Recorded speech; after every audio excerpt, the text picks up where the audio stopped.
번째 커플은요, 노회찬, 정청래.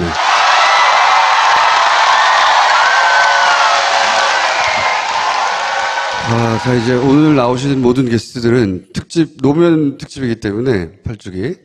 일단 두 분의 노무현 전 대통령과의 인연이 있었다면 어떤 인연이 있었는지부터 이야기를 시작해볼게요. 예, 저는, 노무현 대통령을 94년도에 만났습니다. 그때가 1995년도에 이제 지방선거, 갓 시작한 지방선거가 95년도에 있었고요. 그런데 저는 당시 어떤 일을 하고 있었냐면 이제 제 직업이 진보정당을 만드는 일이었습니다. 그래서 진보정당 추진위원회 대표를 했는데 지방자치가 뭔지 우리 잘 모르니까 이게 해박한 분으로부터 좀 우리가 교양을 받자, 교육을 받자 이렇게 해서 보니까 정치인 중에 굉장히 이렇게 신망이 높고 개혁적이고 무엇보다도 이제 풀뿌리 지방자치에 대해서 연구를 해서 책도 몇 개 번역해 놓은 분이 바로 노무현이라는 전 국회의원이었습니다. 그래서 이제 수소문해가지고 그분이 살고 있는 집으로 가가지고, 난방이 안 된 방에 이렇게 두터운 옷을 입고 계시더라고, 혼자서. 부산이요? 아니면 서울이요? 서울에서. 예. 네, 그래서. 지방자치 연구소 할 때. 예, 지방자치 연구소라는 걸 운영하고 계셨고, 그게 달랑 실무자 2명을 데리고 있었는데 그 실무자가 안희정, 이광재였던 그 시절이었습니다. 그래서 제가 이제 초면이지만은 이렇게 강연 요청을 했더니 흔쾌히 받아들이셨어요. 그래서 좀 한 1, 2주 있다가 이제 강연을 했는데, 용산에서 강연을 했는데, 강연 끝나고 강연료를 드렸는데, 귀와 같이 가난한 단체에서 무슨 강연료냐 이러면서 그걸 갖다가 돌려주셨어요. 당신은 난방도 안 되는 방에 네. 살면서. 제가 이제까지 모셨던 강연, 연사 중에 강연하신 분들 중에 굉장히 기억에 남죠. 특히 이제 강연료를 돌려주셔가지고. 그 후에 저는 좀 아시는 분만 알지만은 96년도에 잠시, 같은 당적을 갖고서 그 당시 이제 개혁신당으로부터 출발했던 통합민주당에도 같이 있었고, 그래서 같이 한번 재정구 당시 의원 지역구에서 열린 행사에 갔는데, 거기 지역구 의원은 재정구 의원인데, 재정구 의원보다 더 박수를 많이 주민들로부터 이렇게 환대를 받는 거 보고 이제 굉장히 대중성이 좀 뿌리가 깊구나는 그런 아주 인상을 많이 받았던 것 같아요. 정청래 의원은 처음 만나신 게 언제세요? 언제 처음 만나셨다고 그랬죠? 예, 95년. 94년. 94년이요? 예. 저는 6년 전부터 알고 있었어요. 88년이요? 1988년 청문회 할 때. 그때부터 저는 알고 있어요. TV로 보셨죠, TV로? 예, TV로 봤죠. 그래서 그때부터 쭉 알고 지내는 사이인데요. 그분도 정청래 의원을 아셨어요? 그거는 제가 확인한 바 없어요. 저만 알면 되죠. 제가 76년도부터 조용필 씨하고도 알고 지내고요. 88년부터 노무현 대통령 알고 지내는데, 저는 사실 노무현 대통령을 옆에서 제가 이렇게 도와드렸거나 일을 같이 하거나 그런 경험은 없어요. 이제 제 친구들이 주로 많이 했죠. 그래서 이번에 민정비서관이 된 백원우, 그 이제 저희 전대협 같은 친구인데, 그렇게 어떤 때는 노변이라고 그랬다가 어떤 때는 노장관이라고 그랬다가 그렇게 칭찬을 많이 하더라고요. 그래서 그런가 보다. 역시 내가 이분을 하고 그전부터 알고 지내기를 잘했다. 이런 생각은 하고, 정식으로 인사를 드린 것은 제가 초선 국회의원이 됐을 때, 그때 저희가 당선자 시절에 청와대로 초청을 받았는데, 저희들끼리 이제 스탠딩으로 서서 막 커피 마시고 이렇게 했는데, 예고 없이 노무현 대통령이 이렇게 걸어오시잖아요. 이렇게 걸어오시더라고요. 그래서 막 악수를 쭉 하고 있는데, 유모 시민 의원 그분께서 여기는 정청래 이번에 의원입니다. 마포에서 당선됐습니다. 했더니 노 대통령이 그게 참 인상이 깊었어요. 저 잘 압니다.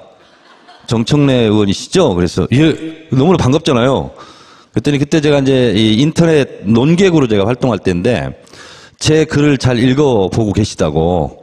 그래서 너무나 감사했었고. 근데 제가 좀 한 가지 좀 이렇게 한이 좀 된 것은, 제가 초선 국회의원 됐을 때 사실 저는 언론개혁을 하려고 들어갔었는데 제가 국방위로 배정이 됐었어요. 근데 국방위로 배정이 됐는데 이제 청와대에서도 그걸 좀 관심 있게 알아보나 봐요. 왜냐하면 노무현 대통령이 워낙 언론 개혁에 관심이 많으시니까 문광이 딱 보니까 제가 빠진 거예요. 그래서 아마 청와대에서 정청래는 문광위로 가서 언론 개혁을 하라 이렇게 말씀을 하셔서 제가 국방위에서 같이 갑자기 이제 문광위로 가서 이제 활동을 하게 됐는데 그 결과로 사실은 17대 활동하고 18대 때 조선일보, 문화일보 그 보도 사건 때문에 제가 떨어졌잖아요. 조정동하고 그때 인터뷰를 한 번도 안 하셨었죠? 예, 지금도 안 했는데 근데 그것을 KBS 미디어 포커스에서 총선 끝난 지 3일 후에 정청래가 억울하게 보복 기사로 떨어졌다 하는 걸 보도를 한 번 했는데 6월 달에 다시 한 번 또 했어요. 그때 노회찬 의원님도 기억하시겠지만 정현주 사장 쫓겨나고 막 이러기 직전에 근데 그걸 봉화마을에서 그걸 보셨나 봐요. 근데 강금원 회장이 돌아가셨죠. 강금원 회장이 지금 노 대통령하고 KBS 미디어 포커스를 보고 있는데 정청래 의원이 이렇게 억울하게 떨어진지 미처 몰랐다. 그러니까 정청래 의원을 한번 오라고 그래라. 그래서 전화가 그 TV 시청하고 있는데 왔어요. 근데 저는 그때 중국 유학을 준비하고 있었거든요. 그래서 시간을 못 잡고 원래는 화요일 날 내려와서 수요일 날 1박 2일로 소주 한잔 하자. 그렇게 했었는데 유학 일정이 또 잡혀 있고 그래서 제가 못 내려갔어요. 오라고 했는데 그리고 나서 그 다음에 이제 그런 비보를 제가 접했는데 그럴 줄 알았으면 내려갔어야 되는데 그걸 누가 알았겠어요. 그래서 봉화에 갔는데 그게 제일 걸렸고 지금도 좀 약간 저에게는 한으로 좀 남아 있습니다. 청와대 처음 가셨던 날 그날이 청와대에서 님을 위한 행진곡 부르신 날인가요? 사실 저는 개인적으로 노무현 대통령한테 감사한 게 원래 공천권은 개파 보스가 하거나 당대표가 하거나 그렇게 했는데 노무현 대통령이 여러 가지 업적이 있지만 정치개혁 그리고 공천권을 지역 주민에게 돌려주자. 그래서 경선이라는 제도를 도입하게 됐는데 지금은 새누리당도 다 경선하고 그랬지 않습니까? 뭐 김무성도 경선했잖아요. 근데 이게 사실은 노무현 대통령이 처음 그때 시도를 해서 그 덕분에 사실은 제가 경선을 통해서 국회의원이 된 거죠. 그래서 17대 무슨 저희들 보고 탄돌이라고 막 그렇게 하는데 그 말도 맞지만 실제로는 경선돌이에요. 제가 경선을 하지 않았으면 공천을 받기 어려운 사람이었는데 그런 면에서는 노무현 대통령이 닦아놓은 길에 저희들이 들어서서 정치를 할 수 있게 된 점은 개인적으로 또 감사드리고 있죠. 노회찬 의원님은 그 이후 인연은 어떻게 되세요? 지난주인가요? 지난주에 5월 19일 날 5.18 때 여기 광주에 왔었고 그 다음날 이제 청와대에서 원내 5당 원내대표를 초청을 해서 가서 점심을 먹을 때 제가 모두 발언으로 이제 문재인 대통령께 이제 제가 이 자리에 13년 만에 왔습니다. 이렇게 얘기를 했어요. 그러니까 13년 전에 2004년에 바로 이제 우리 지금 정청래 의원 말씀하신 그 즈음에 각 당별로 초청을 했는데 당시에 당연히 이제 열린우리당에서는 참석을 했고 그다음에 다른 그 한나라당인가요? 그 당시? 은 아예 거부했어요. 초청을. 대통령 초청을. 근데 저는 그 당시에 이제 민주노동당 소속 의원이었어요. 저희 그 당시 의원이 10명이었는데 10명이 다 갔습니다. 가서 그 10명과 노무현 대통령 해가지고 이제 저녁 식사를 반주를 겸해서 이제 식사를 했는데 그날 이제 국회의원 되고서는 처음 만난 거죠. 제가 이제 국회의원 되고 당선하고 뭐 한 달 그때가 이제 제 기억에 2004년 6월 9일이었으니까 뭐 한 2달밖에 안 됐을 때인데요. 근데 저를 보더니 이제 노동지 이렇게 저를 이제 동지라고 노동지 이러면서 이제 약간 좀 웃자고 하는 얘기죠. 이제 노동지 이러면서 노씨 스타는 나 혼자뿐인 줄 알았는데 이제 2명이 됐네 뭐 이러면서 저를 이제 제가 당시에 뭐 TV 토론 등에서 조금 이렇게 알려진 것에 대해서 아주 과도하게 이렇게 뭐 칭찬을 해 주셨던 기억이 나는데 그때 사실은 그날 저녁 식사가 뭘 먹었는지 기억이 안 나요. 뭘 먹었는지 기억이 안 날 정도로 뜨거웠어요.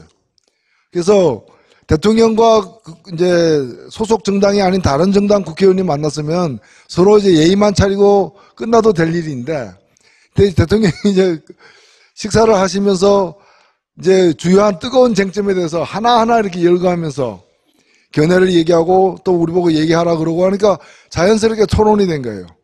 굉장히 긴 한 서너 시간 동안 얘기했어요. 그래서 그 중에 이제 몇 가지는 이런 건 중요하니까 힘을 합해야 되겠다는 결론에 도달한 것도 있지만 몇 가지는 서로 팽팽히 맞서가지고 그때 이제 부안 방패장. 예, 방사능 그 폐기물 처치하는 문제 이런 거 등 해가지고 몇 가지 문제에서는 굉장히 열띤 토론을 하고 바깥에서 만났다면 2차 갑시다 이랬을 텐데 이제 합시다. 거기서 2차를 못 가잖아요. 그게 유일한 단점이 이제 그래가지고 이제 좀 아쉬움을 남긴 채 헤어졌던 기억이 납니다. 그런데 이번에 13년 만에 저로서는 이제 다시 청와대에 갔는데 이번은 낮에 이제 만났기 때문에 물론 반주가 없었지만은 근데 또 당도 이제 여러 정당이 한 명씩 이렇게 참석했는데 그때 비슷했던 느낌이 들어요. 그러니까 아무런 미리 이제 대통령 앞이니까 뭘 조심하라거나 무슨 말은 하지 말라거나 이런 주제만 가지고 얘기하라거나 이런 가이드라인이 일체 없었던 거예요. 심지어는 대통령 앞에 달게 돼 있는 이름표까지도 다 대통령의 지시라고 하면서 달지 않고 들어가도록 했을 뿐만이 아니라 들어가서 어떤 주제든 주로 야당들에서 꺼내는 어떤 주제든 간에 다 받아가지고 바로 얘기를 하고 또 얘기하면서도 또 좀 이렇게 완곡하게 이렇게 넘어갈 일도 제가 듣기에는 이제 확실하게 입장이 필요한 부분은 확실하게 그냥 끝까지 얘기를 해내는 아주 그런 좀 오래간만에 보는 진풍경이었다. 그래서 거의 이제 우리가 뭐 청와대에서 사람 냄새 맡아본 지가 오래됐잖아요. 그 전에 계신 분은 그럼 뭐예요? 아니 저는 뭐 저보고 물은다 거의 외계인이 한 10년 점거했는데 한 외계인이 물러가고 거기 인간들이 들어가게 된 거죠 이제. 그래서 거기서 인간들끼리 상봉하는 그런 인간들끼리 상봉. 이 초기를 비교하면 어떨까요? 노무현 정부 초기 출범한 이후에 한 2, 3주하고 문재인 정부 출범 이후에 한 2, 3주를 비교해 보면 어때요? 되돌아보시면? 기억을 되살려 보면 2002년 12월 19일 날 지금하고는 좀 다른 진짜 가슴 졸임과 떨림 이러면서 거의 뭐 탄성과 괴성을 지르면서 서로 부둥켜 안고 울고 막 이랬던 저도 기억이 납니다. 동아일보 앞에서 저는 그걸 전광판으로 보다가 여의도 당사 앞으로 막 달려가서 막 진짜 막 울고불고 막 했던 그런 기억이 나요. 그만큼 굉장히 감격적이었고 그랬는데 이번에는 이길 줄 알아서 그랬는지 그때만큼 그것보다는 좀 저는 마음속으로 좀 멍한 그런 느낌이었는데 노무현 대통령 때는 집권 이후에 검사와의 대화에서 보듯이 굉장히 사방팔방이 온갖 거의 뭐 적들로 둘러싸여 있고 또 조중동이 버티고 있었고 그리고 결정적으로 지금은 굉장히 문재인 대통령은 저는 행복하다고 보는데 그때는 파파이스도 없었어요. 무슨 인터넷 게시판 노사모는 있었지만 굉장히 노무현 대통령을 방어해주고 지켜주고 이런 힘이 실제로 미약했었고 또 노무현 대통령을 뽑았던 사람들조차 그때는 노무현 대통령을 지켜주자 이런 것보다는 얼마나 잘하나 두고 보자 뭐 이런 생각이 있었고 그래서 노무현 대통령이 취임 1주년 기념으로 그때 당시 문화일보 대기자였던 도올 김영옥 선생이 청와대에 들어가서 인터뷰를 합니다. 1년 동안 가장 힘들었던 게 뭐냐라고 물었을 때 노무현 대통령이 이렇게 답변을 해요. 나를 지지했던 그리고 나를 도와줬던 야권 진보 개혁 진영이 아픈 소리 하는데 가장 그것이 괴롭고 힘들다. 이렇게 얘기를 하세요. 그러니까 노무현 대통령 집권 초기에는 기존 관료도 기존 기득권도 그리고 심지어 노무현 대통령을 지지하고 찍었던 사람들도 적극적으로 지키거나 도와주고자 하는 그런 흐름이 저는 없었다. 그래서 고립돼 있었다. 이런 느낌인데 반해서 지금은 문재인 대통령은 그때에 비하면 백마탄 왕자는 아닐지라도 복을 타고난 왕자다. 이런 느낌이 저는 들어요. 지금 종편은 원래 종일 편파 방송이잖아요. 종편은 지금도 편파 방송을 해요. 그냥 문재인 대통령 어떻게 하면 잘 보이려고 막 띄우고 내가 봤을 땐 별것도 아닌 거 가지고도 막 부풀려서 미담으로 하고 어용 방송이 됐어요. 그러니까요. 저는 판도라 지금 나가고 있잖아요. 제가 이번 주에도 사람 사는 세상 그 노래를 불렀거든요. 안 끊고 다 틀어줘요. 지난주에는 님을 위한 행진곡을 불렀더니 제 노래 말미에 막 광주 뮤직비디오 같은 거 이런 것까지 막 설치 막 해가지고 막 엄청 막 이렇게 하던데 생각해보면 2003년도 노무현 대통령 집권 초기에 비하면 지금은 너무 우군이 많고 그리고 지금은 SNS와 팟캐스트 그리고 결정적으로 뉴스 공장까지 생겨가지고 문재인 대통령을 엄청 지금 막 보호하고 지켜주려고 하는 그런 도도한 물결이 지금 형성돼 있어요. 그런 면에서 봤을 때 누구는 그렇게 얘기를 하더라고요.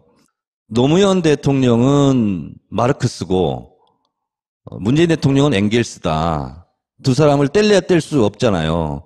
그런데 노무현 대통령은 어렵게 이 시대를 개척해온 파이오니아, 개척자라면 어떻게 보면 그런 기반 위에 문재인 대통령은 제가 이건 공부해 왔습니다. 모더레이터, 회의를 주재하고 그 다 듣고 경청하고 그리고 결단해서 실천하고 이러한 환경의 변화 이런 게 두 분의 가는 방향은 같지만 주변 환경에 따라서 이렇게 좀 다른 것 같다 그런 느낌이 드는데 노회찬 의원님은 100% 동의하실 거라고 생각합니다. 예, 제가 볼 때는 가장 큰 차이는 그 집안의 차이입니다. 집이 평안해야 만사가 잘 된다는 말도 있는데 노무현 대통령이 당선될 때의 당에서 당선되는 과정에서도 후보로 뽑아놓고도 끊임없이 당내에서 흔들었지만 당선된 이후에도 그것이 유사했어요. 그래서 끝내 노무현 대통령이 당선되고 1년 후에 그 정치 개혁을 위해서 그 당에서 나와서 열린우리당을 창당하는 그런 사태가 벌어진 거예요. 그러니까 그 초기 1년이 어찌 보면은 자신이 선출된 당에서 자신이 나와야 하는 그런 상황인데 지금 상황하고 많이 다르잖아요. 문재인 대통령은 오히려 거꾸로 1년 전에 나가야 될 사람들이 나가버렸어 그냥.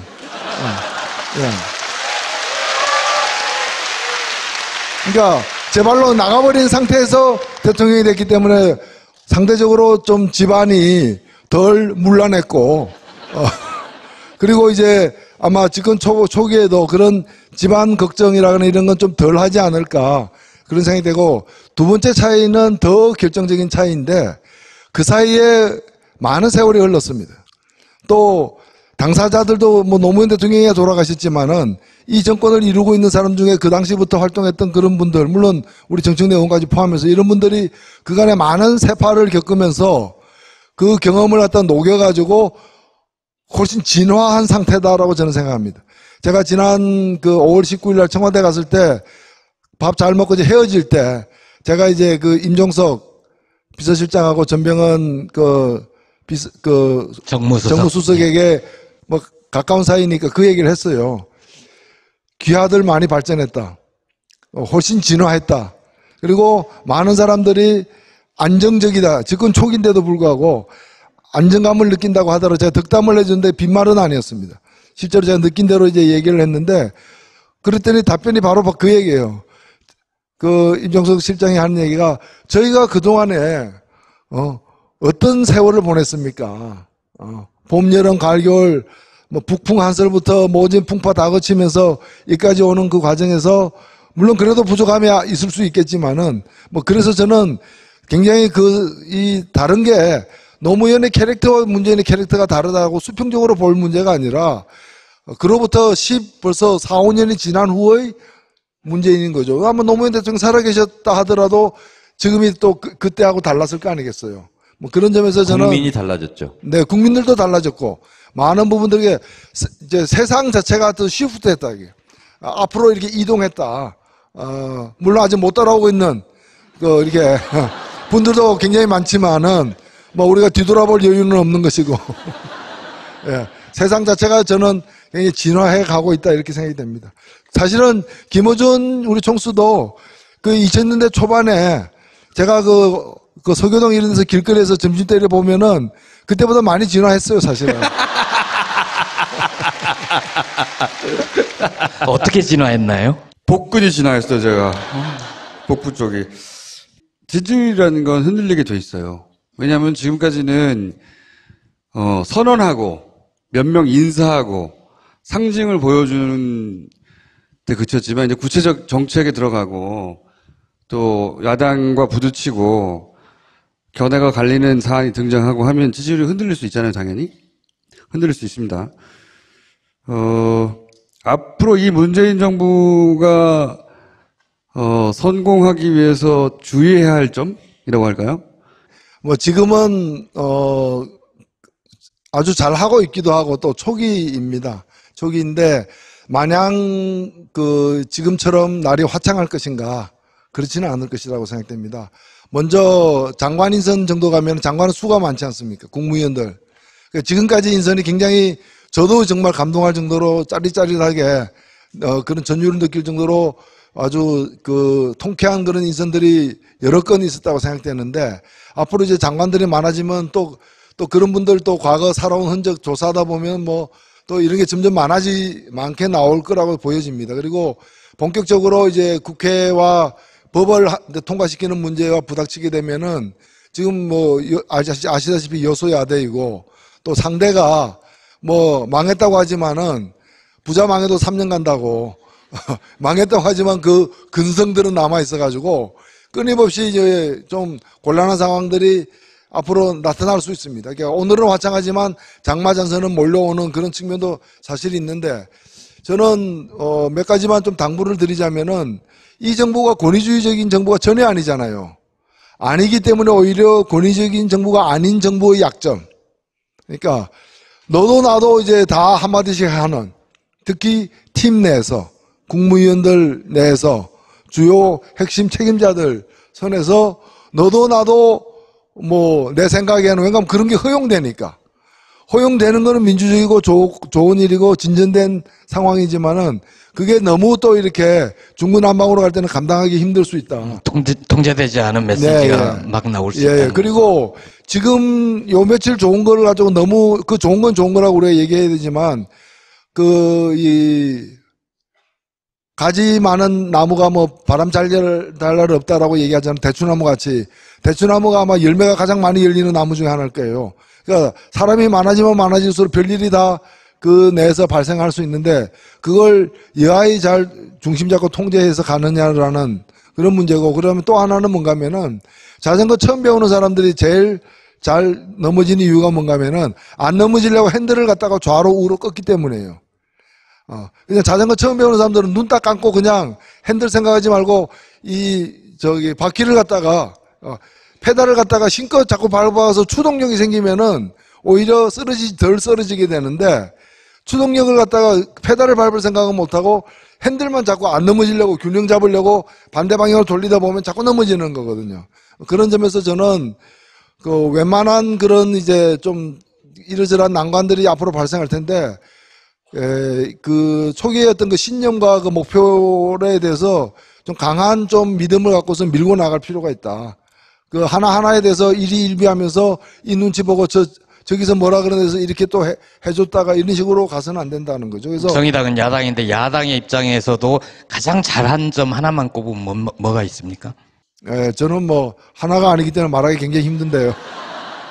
일단은 실천적 행보, 숱한 공약을 말로 내뱉은데 실천적 행보를 일자리로 삼고 그냥 한번 전시 효과로 끝나는 게 아니라 일자리위원회를 만들었죠. 그 다음에 인천공항에 갔죠. 그 다음에 또 상황화 만들었죠. 경청에서 덤벼드니까 또 한번 오늘 이렇게 밟았죠. 뭐 이런, 계속해서 이렇게, 제가 제일 당부적으로 싶은 건 뭔가 하면은 임전무퇴. 우리가 이제, 그 정신으로, 화랑도 정신으로 나아가야 되는 게 아닌가 이렇게 생각이 듭니다. 어떻게 합니까, 의원님? 좋은 거 다 말해버렸는데. 아니, 제가 하고 싶은 얘기를 절반을 다 했어요. 사실은 오늘도 위기입니다. 왜냐면, 제가 아까 들어오기 전에 여쭤봤는데, 야사당은 벌써 비서실장 사과가지고 우리는 못 받아들이겠다. 수용 불가 입장을 이제 했고요. 그러니까 지금 잘 나가고 있을 때 대통령을 한번 좀 기스내겠다. 이건 당연히 야당에서 하는데요. 인사청문회 내내가 위기이고요. 그리고 저는 인사청문회 위기는 지금 집권 초반기의 지지율로서 어느 정도 헤쳐나갈 거라고 보고 있는데요.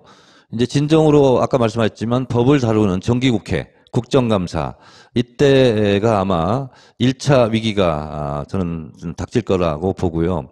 그래서 그 전에 법으로 하지 않아도 되는 일, 업무 지시로 해도 가능한 것으로 지지율의 뚝을 높이 싸고 두껍게 싸서 그 여세를 몰아서 법도 국민들이 원하니까 이것은 안 하면 내년 지방선거 때 거의 뭐 작살나겠다 이런 의식이 들 수 있을 정도로 저는 일단 정기국회 때까지는 힘차게 밀고 나갔으면 좋겠다 이런 거고요. 야당은 대통령과 여당을 저는 호시탐탐 실수하기를 기다릴 거라고 좀 보고 그리고 그것이 아니더라도 법 통과는 지금 더불어민주당 가지고 안 되고 정의당까지 합쳐도 안 돼요. 미안하지만. 그래서 그때 야당이 지금 힘을 모아서 그때 한번 힘겨루기를 본격적으로 저는 하리라고 보고 있습니다. 오로지 대통령의 국정 지지도 저는 이것만이 문재인 대통령이 살 길이다 그런 생각이 좀 드는데 어디서 그런 걸 제가 본 적이 있는데 노무현 대통령은 사람을 말로 설득을 한대요. 근데 설득이 또 안 되기도 하고 또 적도 또 만들기도 하고 근데 문재인 대통령의 리더십은 아주 묘한 리더십인데 그냥 눈을 껌뻑껌뻑하면 사람들이 아이고 그냥 들어줘야지 뭐 이런 지금까지 한 번도 우리 보지 못한 묘한 리더십을 가지고 있다고 그럽니다. 근데 그것이 국회에서는 잘 안 통해요. 국민들한테는 아주 잘 통하거든요. 그래서 지금처럼 눈 껌뻑껌뻑 하면서 하면 국민들이 막 박수치고 지지하면 국민들이 이렇게 원하니까 당신들도 좀 해라고 이렇게 끌고 가야지 절대로 말로 되지 않습니다. 특별히 우리 노회찬 의원님께 부탁드린 게 있다면 저도 초선 때 2004년도부터 국회의원을 했습니다만 그때 민주노동당의 비판과 공격이 그렇게 아팠어요. 그리고 사실 비판받을 것도 있었고 저도 뭐 이라크 파병은 같이 반대하고 그랬었는데 좀 이렇게 전략적으로 비판을 좀 해주셨으면 그리고 진보 언론 같은 경우는 지금 뭐 많은 지지자들께서 이렇게 저렇게 좀 불만도 있고 그런데 진보 언론에서도 좀 전략 전술적으로 이렇게 잘 해주셨으면 감사하겠고 잘하는 것은 문재인 대통령 덕이고요. 혹시 집권 여당이 잘못하는 거 있으면 당을 대표해서 제가 다 사과드리고 할 테니 저한테 문자 보내시고 항의 문자 보내시고 그렇게 해주시기 바랍니다. 네, 고맙습니다. 의원님이 정의당에 대해서 한마디 하셔가지고 답변을 하고 가셔야 되는 거 아닙니까? 아니요, 뭐 요즘에 저는 사실 뭐 좀 위태롭다는 얘기를 많이 듣습니다. 이제 왜 그렇게 칭찬만 하느냐. 그런데 칭찬할 일이 있으니까 칭찬하는 건데 그러면 칭찬할 일을 좀 적게 해주세요. 뭐 가끔 하세요. 뭐 너무 자주 하지 마세요. 이렇게 얘기할 수는 없는 거 아니에요. 없는 거고 그리고 물론 저는 과거에 대해서는 있는 대로 뭐 평가를 받으면 된다고 보고요. 제가 특별히 변명하거나 해명할 일은 아니라 보는데 그때와의 차이는 뭔가면은 그때는 확실히 정책적 차이가 꽤 있었습니다. 특히 경제 문제와 관련해 가지고는 사실 차이가 있었고 특히 IMF를 건너온 지 얼마 안 되는 상황이었기 때문에 더욱 그래야 했고 또 우리나라 경제 관료들이 오랫동안 이제 그 관성을 가지고 오던 그것이 유지되던 상황이었다고도 저는 봅니다. 그런데 지금은 굉장히 많이 가까워졌어요. 오히려 뭐 솔직히 정의당과 같은 작은 정당은 좀 그 존재의 위협을 느낄 정도로 굉장히 가까워졌어요. 저는 이번에도 청와대에서 그 비정규직 문제를 얘기를 하는데 사실 언론에 소개 안 된 깊은 데까지 얘기를 했는데 굉장히 뭐 거의 같다라고 이렇게 사실 생각이 들 정도로 잘 좀 정리가 되어 있는 것 같아서 사실 그게 저희들 속으로 지금 고민입니다, 이게. 그때서 뭐 없는 차이를 일부러 만들 이유는 없는 것이고. 다만 저는 이제 대한민국 정치가 꼭 상대가 지금 민주당이어서가 아니라 그 누구라 할지라도 잘한 건 확실히 잘했다 그러고 비판할 건 예리하게 비판하되 흠이 있더라도 이게 좀 큰 흠이 아니고 작은 흠 같으면은 넘어갈 때 넘어가 주는 것이 그게 일상이 돼야 된다고 생각합니다, 저는. 자, 두 분 여기까지 하겠습니다. 감사합니다. 고맙습니다. 아이고 오 과장 바이오한테 화한 왜 안 보낸 거야? 10만 원이 넘을 텐데 지출 내역이 없잖아. 보냈습니다. 착한 콜 화환은 69,000원이라서요. 1800-9222 정직한 가격에 착한 콜 꽃배달 서비스. 거기다 구매 금액의 5%는 어려운 이웃에게 기부됩니다. 딴지마켓의 검증으로 안심할 수 있는 1800-9222 착한 콜. 대리운전 서비스도 있습니다. 제가 생각하는 이상적인 사회는 더불어 사는 사람 모두가 먹는 것, 입는 것 이런 걱정 좀 안 하고 사람 사는 세상을 위해 정치를 시작한 노무현. 그는 우리 곁에 없지만 그의 꿈은 영원합니다. 노무현 재단은 사람 사는 세상을 위하여 노무현의 가치와 철학을 전합니다. 노무현 재단의 후원회원이 되어주세요. 1688-0523. 첫 번째 커플은요, 노회찬, 정청래.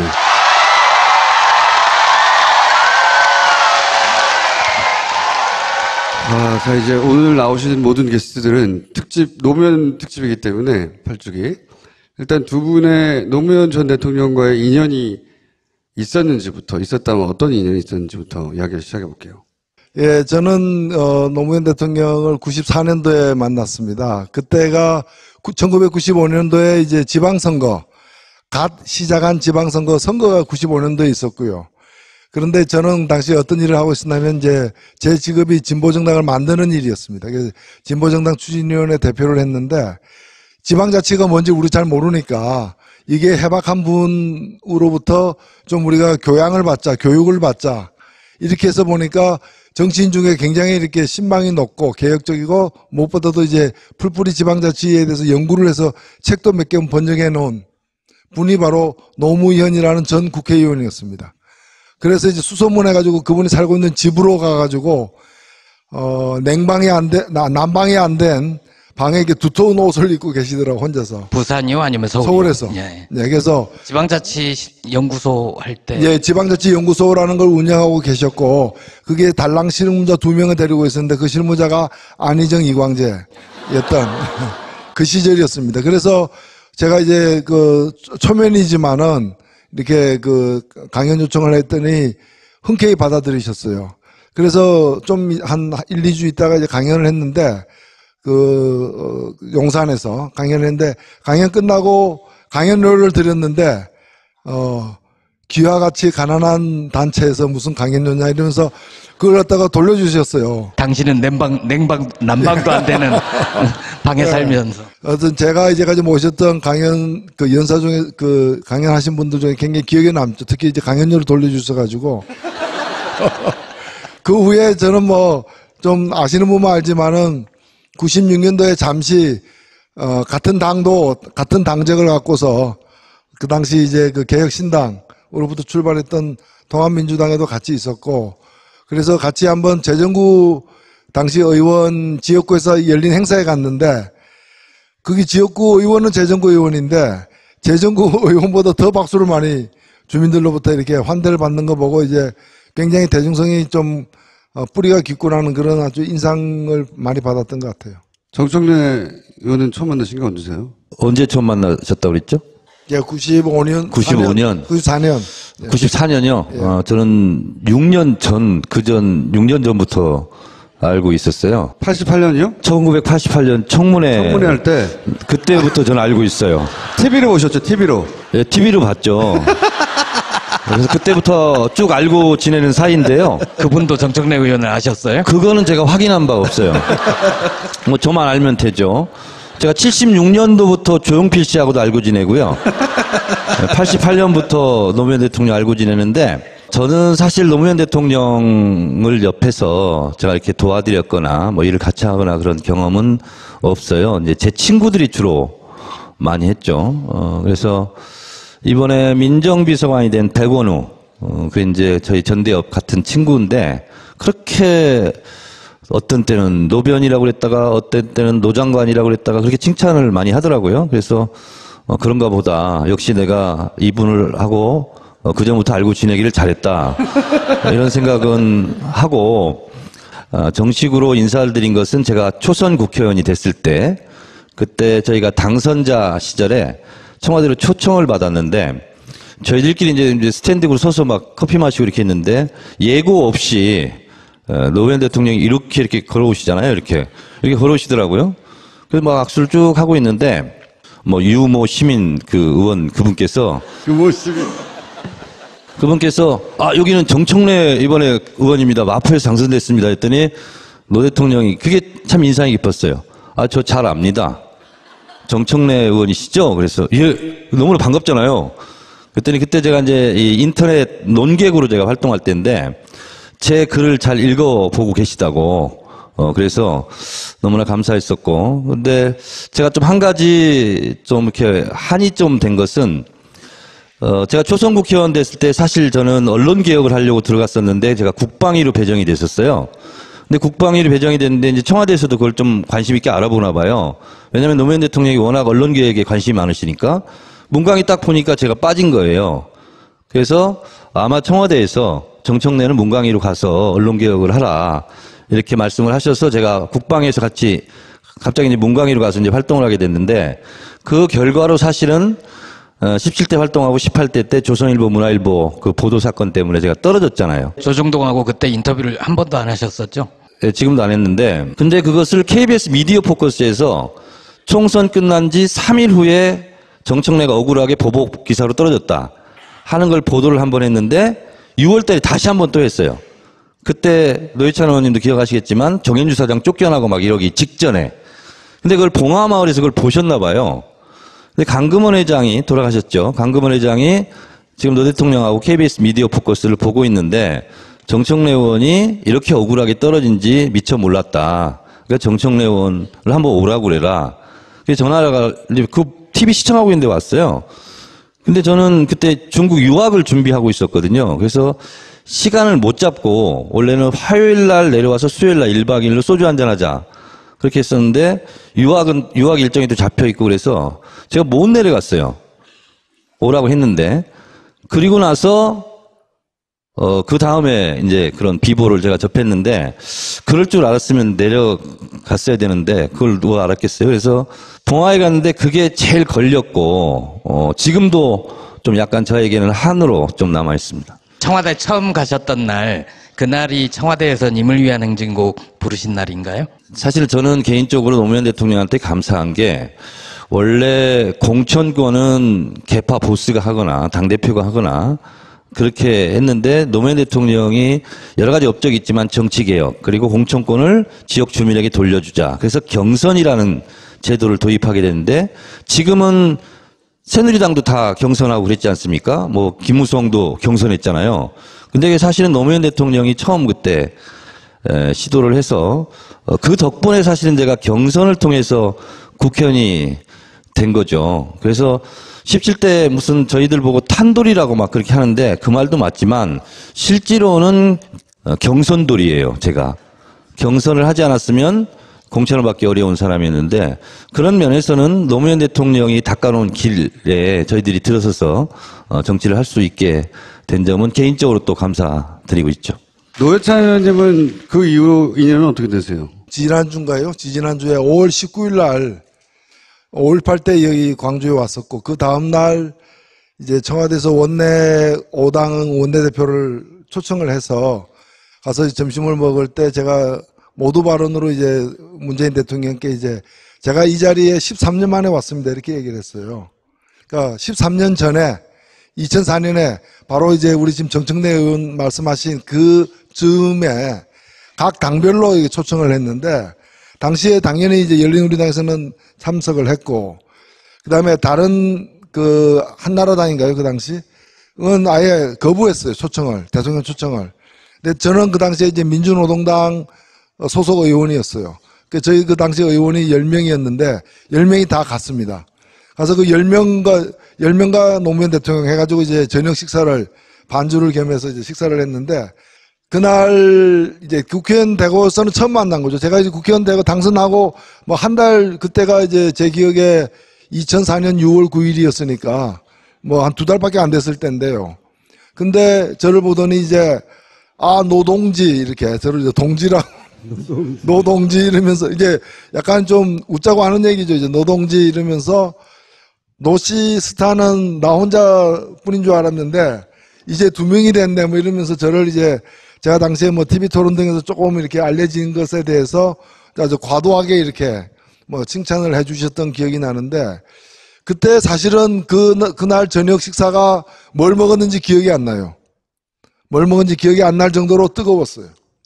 그래서 대통령과 이제 소속 정당이 아닌 다른 정당 국회의원이 만났으면 서로 이제 예의만 차리고 끝나도 될 일인데, 대통령이 이제 식사를 하시면서 이제 주요한 뜨거운 쟁점에 대해서 하나하나 이렇게 열거하면서 견해를 얘기하고 또 우리 보고 얘기하라 그러고 하니까 자연스럽게 토론이 된 거예요.